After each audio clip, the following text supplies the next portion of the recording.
Welcome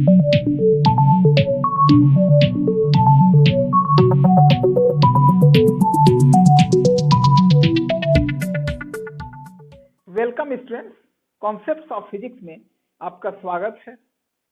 हम लोग electrostatics unit देख रहे हैं और इस यूनिट में हम लोगों ने पिछले कई टॉपिक्स कर लिया है, जैसे Coulomb's law, electric field, Gauss theorem, electric potential और अब अंत में इसका कैपेसिटर लेसन हम लोग देख रहे हैं।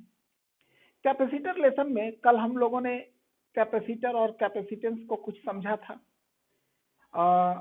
कुछ जैसे पैरेलल प्लेट कैपेसिटर का कैपेसिटेंस कैसा हो, क्या होगा, वो भी मैंने आपको डिराइव करके बताया था। आज हम लोग कैपेसिटर के डेफिनेशन को समझेंगे। जैसे देखिए, 10th में आपने पढ़ा है रजिस्टर और रेजिस्टेंस। जैसे कोई कंडक्टर होता है, उसे इलेक्ट्रिसिटी फ्लो करता है, तो किसी भी कंडक्टर में इलेक्ट्रिसिटी को रजिस्ट करने की कुछ एबिलिटी होती है, तो उसके इस एबिलिटी को हम लोग रेजिस्टेंस कहते हैं। और उस कंडक्टर को जो करंट को रेसिस्ट करने का काम कर रहा है, उसको रजिस्टर कहते हैं। उसी प्रकार कैपेसिटर होता है, यानी ऐसा इलेक्ट्रिकल अरेंजमेंट जो कि चार्ज को स्टोर कर सके, उसको हम लोग कैपेसिटर कहते हैं। और उसमें charge store per unit volt वो कितना चार्ज स्टोर कर सकता है, उसके इस एबिलिटी को उस कैपेसिटर का कैपेसिटेंस कहते हैं। ये बातें मेरे ख्याल से आप अच्छे तरीके से समझ गए होंगे। अब जरा देखिए, हम लोग डेफिनेशन ऑफ कैपेसिटर क्या लिखेंगे अगर एग्जाम में आपसे पूछा जाए तो। A capacitor is a device for storing a large quantity of electric charge. फिर पैराग्राफ चेंज करके लिखेंगे। एक्चुअल डेफिनेशन तो यही है जो दूसरे पैराग्राफ में मैंने लिखा है। An arrangement of two metallic conductor so that when one conductor is connected to the earth, the other conductor has the ability to store a large amount of charge on it, it is called a capacitor. और उसके बाद मैंने लिखा है types of capacitor. Parallel plate capacitor, जो कि कल मैंने इसके कैपेसिटेंस निकालने का डेरिवेशन मैंने आपको बताया था।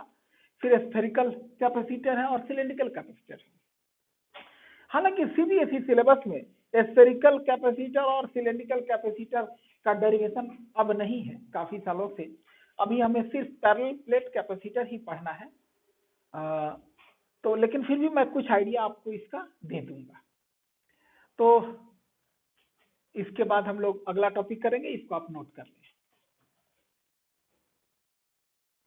अब देखिए, जो हमने कैपेसिटर के डेफिनेशन को समझा है और लिखा है, वहां साइड में एक आपको फिगर बना देना होगा, उसको समझ लीजिए।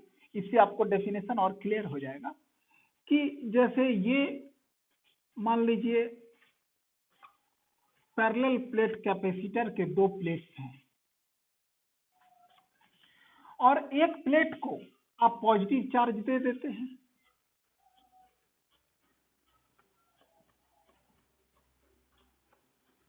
प्लेट ए को मान लीजिए हमने चार्ज दे दिया +Q,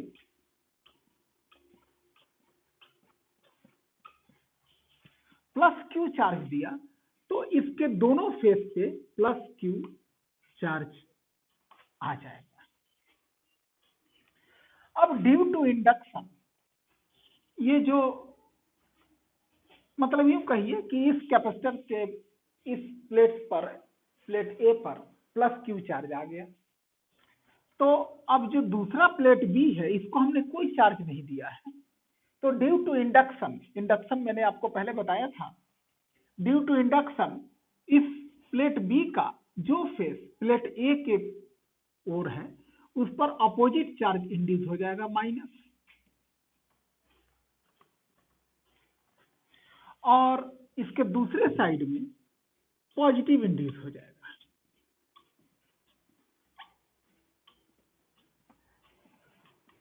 और मान लीजिए कि अब इसके दूसरे साइड को, दूसरे फेस को हम अर्थ कनेक्टेड कर देते हैं। ये प्लेट ए है और ये प्लेट बी है। प्लेट ए को हमने पॉजिटिव चार्ज दे रखा है,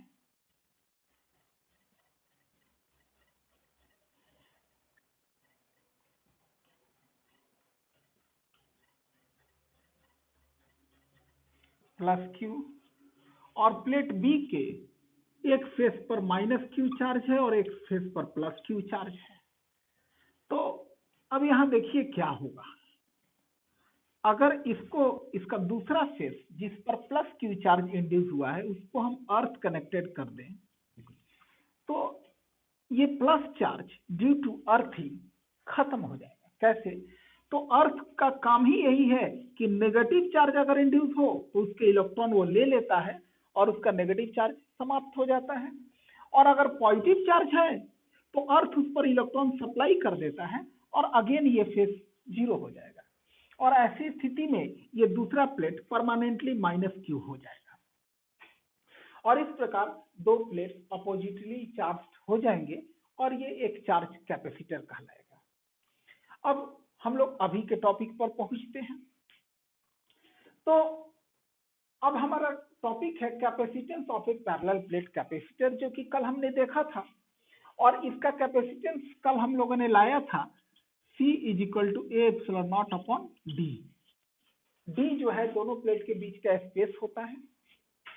जैसे ये दो प्लेट हैं, ये प्लेट ए और ये प्लेट बी, और दोनों प्लेट का जो सेपरेशन है वो है डी, और प्लेट का एरिया है ए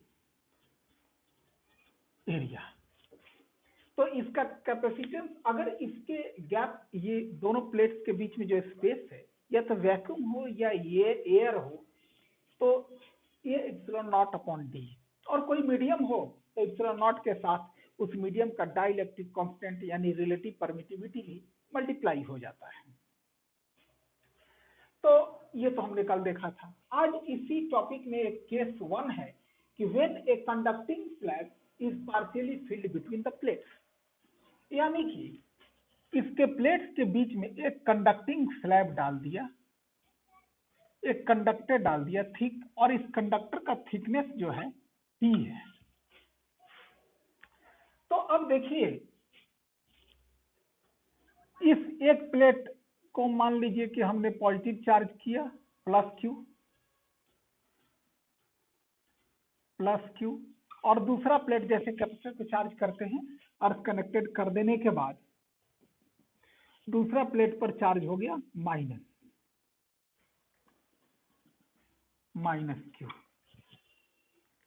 तो ये जो कंडक्टर है ड्यू टू इंडक्शन चार्ज होगा, और पॉजिटिव प्लेट के सामने वाला फेस पर नेगेटिव चार्ज इंड्यूस हो जाएगा, और नेगेटिव प्लेट के सामने वाले फेस पर पॉजिटिव चार्ज इंड्यूस हो जाएगा।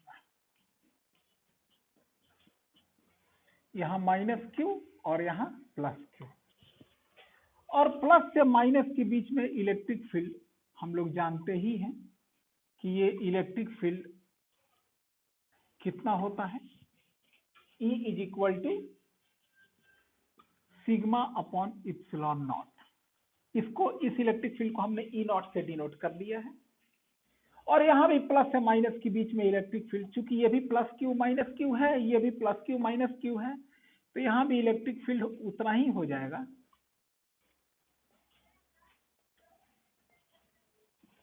E not is equal to sigma upon epsilon not, और ये हम लोग पहले से जानते हैं कि किसी कंडक्टर के अंदर में इलेक्ट्रिक फील्ड नहीं होता है। क्यों नहीं होता है वैसे समझ लें, वो लिखने की जरूरत नहीं है। जरा देखें, ये प्लस क्यू और माइनस क्यू जो प्लेट्स हैं, इसकी वजह से इलेक्ट्रिक फील्ड डाउनवर्ड है। इस इलेक्ट्रिक फील्ड का असर तो अंदर है ही, और इस प्लेट के अंदर में इसका अपना इलेक्ट्रिक फील्ड भी पैदा हो जाएगा प्लस क्यू से माइनस क्यू की ओर। इस प्रकार दोनों एक्सटर्नल प्लेट्स की वजह से डाउनवर्ड इलेक्ट्रिक फील्ड और ये कंडक्टिंग स्लैब के अंदर में अपवर्ड इलेक्ट्रिक फील्ड जो पैदा हो जाता है उतना ही सिग्मा अपॉन एप्सिलॉन नॉट। तो इस प्रकार इस कंडक्टिंग स्लैब के अंदर में इलेक्ट्रिक फील्ड जीरो हो जाता है, और इसीलिए हम लोग शॉर्टकट में यही याद रखते हैं कि कंडक्टर के अंदर में इलेक्ट्रिक फील्ड नहीं होता है, जीरो होता है। यानी इलेक्ट्रिक फील्ड दोनों प्लेट के बीच में कहाँ है, तो प्लेट के ऊपर वाले स्पेस, ये जो स्लैब डाले हैं इसके ऊपर वाले स्पेस में और स्लैब के नीचे वाले स्पेस में। यानी कि इस प्लेट्स के बीच में जो सेपरेशन है डी, इस पूरे सेपरेशन में इस टी को माइनस कर दीजिए, यानी इफेक्टिव प्लेट्स का सेपरेशन अब माना जाएगा डी माइनस टी। तो इस प्रकार अगर हम लोग देखें तो इफेक्टिव सेपरेशन प्लेट्स का है डी माइनस टी, तो अब कैपेसिटेंस होना चाहिए ए epsilon not upon D minus t. अब इसी को डिराइव करके हम लोग लिखेंगे।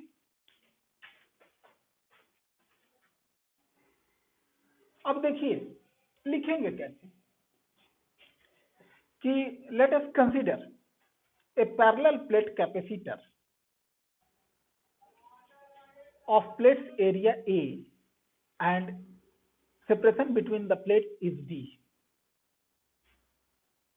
Let a conducting slab of thickness T is introduced between the plates as shown in the figure. अब इसके बाद लिखेंगे electric field between the plates, और वो लिखेंगे E not is equal to sigma upon epsilon not, और sigma की value आप जानते हैं Q upon A epsilon not. अब उसके बाद लिखेंगे potential difference between the plates, V is equal to electric field E, यानी प्लेट्स के बीच में इलेक्ट्रिक फील्ड E है, और प्लेट्स के बीच में कितने स्पेस में इलेक्ट्रिक फील्ड E है, तो जैसे हमने जब कोई इसमें स्लैब नहीं डाला हुआ था तो स्पेस के जगह पे E इंटू डी हमने दिया था, स्पेस की जगह पे D, और यहाँ पूरे D सेपरेशन में इलेक्ट्रिक फील्ड नहीं है। कितने सेपरेशन में इलेक्ट्रिक फील्ड है, D माइनस टी में, क्योंकि इस T थिकनेस में इलेक्ट्रिक फील्ड नहीं है। तो ये हो गया पोटेंशियल। E की वैल्यू को यहाँ रख दे Q upon A epsilon not D minus t. अब इलेक्ट्रिक फील्ड हो गया। अब उसके बाद लिखेंगे according to the definition of the capacitor, capacitance C is equal to Q upon V। अब Q रखिए और V की वैल्यू जो हमने लाया है वो रखिए Q upon A epsilon not D minus T, और अगले स्टेप में ये आपका हो जाता है ए epsilon not upon D minus T. ये फाइनल एक्सप्रेशन है। इसके बाद अगला टॉपिक हम लोग देखेंगे, नोट कर लें। अब देखिए केस 2 है हमारा कि when A dielectric slab is partially field between the plates, यानी वैसा ही सिमिलर केस है। एक कैपेसिटर है, इसके ये दो प्लेट्स, प्लेट ए प्लेट बी, और दोनों प्लेट के बीच में सेपरेशन जो है वो है डी, और एक प्लेट पर प्लस क्यू चार्ज है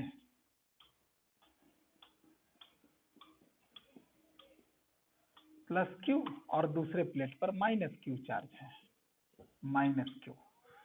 तो इसका कैपेसिटेंस कितना होगा वो C नॉट से डिनोट कीजिए। तो ये लिख दीजिए electric field between the plates E not is equal to sigma upon epsilon not Q upon A epsilon not. उसके बाद लिखिए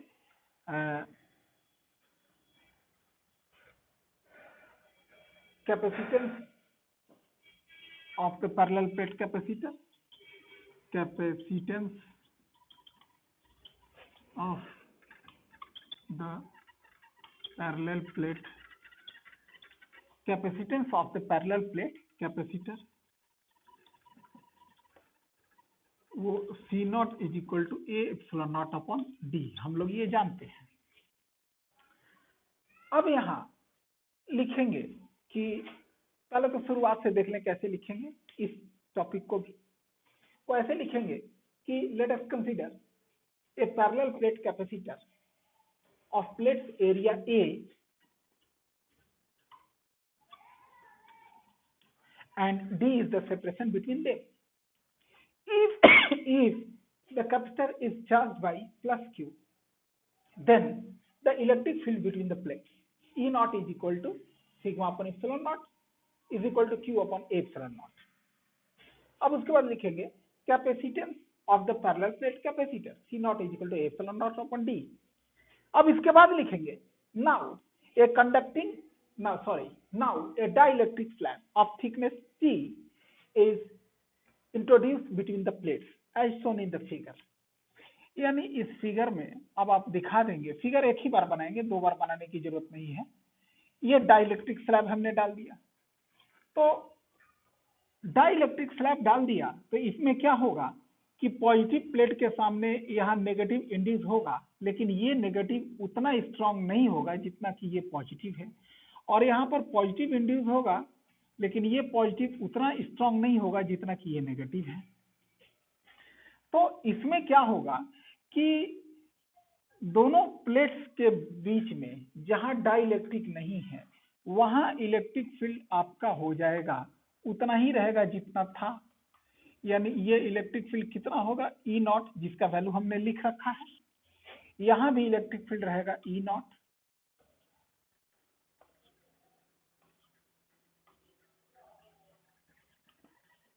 और डाइलेक्ट्रिक के अंदर में इलेक्ट्रिक फील्ड हो जाएगा ई, और इस ई की वैल्यू, ये ई की वैल्यू कितना होता है, तो वैक्यूम में जितना इलेक्ट्रिक फील्ड है इसी के डाइलेक्ट्रिक कांस्टेंट से डिवाइड कर देंगे, वेयर के is the dielectric constant of the dielectric slab. ये यही चीज रिलेटिव परमिटिविटी भी कहलाता है, इस बात को याद रखिएगा। तो अब इसके बाद हम लोग लिखेंगे electric field inside the dielectric.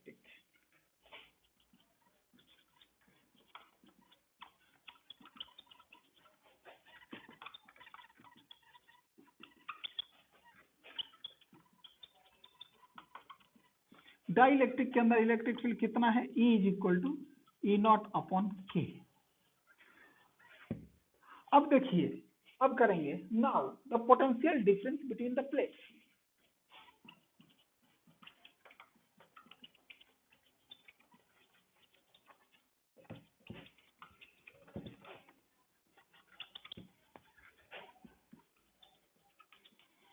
Plates के बीच में potential difference V is equal to, तो इलेक्ट्रिक फील्ड ई नॉट, कितने स्पेस में ई नॉट इलेक्ट्रिक फील्ड है, तो इस जो स्लैब है टी थिकनेस का, यहाँ इलेक्ट्रिक फील्ड नहीं है, बाकी में इलेक्ट्रिक फील्ड है, तो E naught into D minus T, फिर प्लस ई इलेक्ट्रिक फील्ड कितने स्पेस में है, तो टी, क्योंकि डाइलेक्ट्रिक स्लैब की मोटाई टी है। ध्यान दीजिएगा, ई नॉट इलेक्ट्रिक फील्ड केवल डाइलेक्ट्रिक के ऊपर और नीचे है, और देखा जाए तो दोनों प्लेट्स के बीच में जो दूरी डी है उसमें से टी को सब्ट्रैक्ट कर दीजिए तो उतना स्पेस में इलेक्ट्रिक फील्ड है ई नॉट, और इस डाइलेक्ट्रिक के थिकनेस में, जिसका थिकनेस टी है, वहां इलेक्ट्रिक फील्ड है ई, इसीलिए उसका potential difference E into T निकाला है।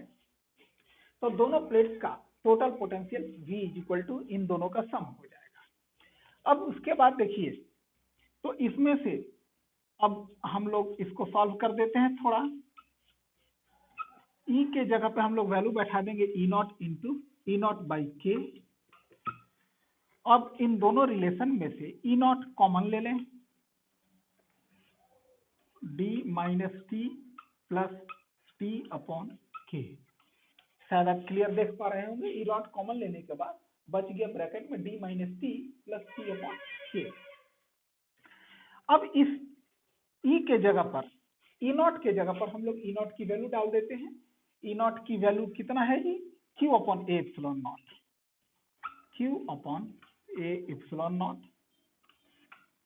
D minus T plus T upon के।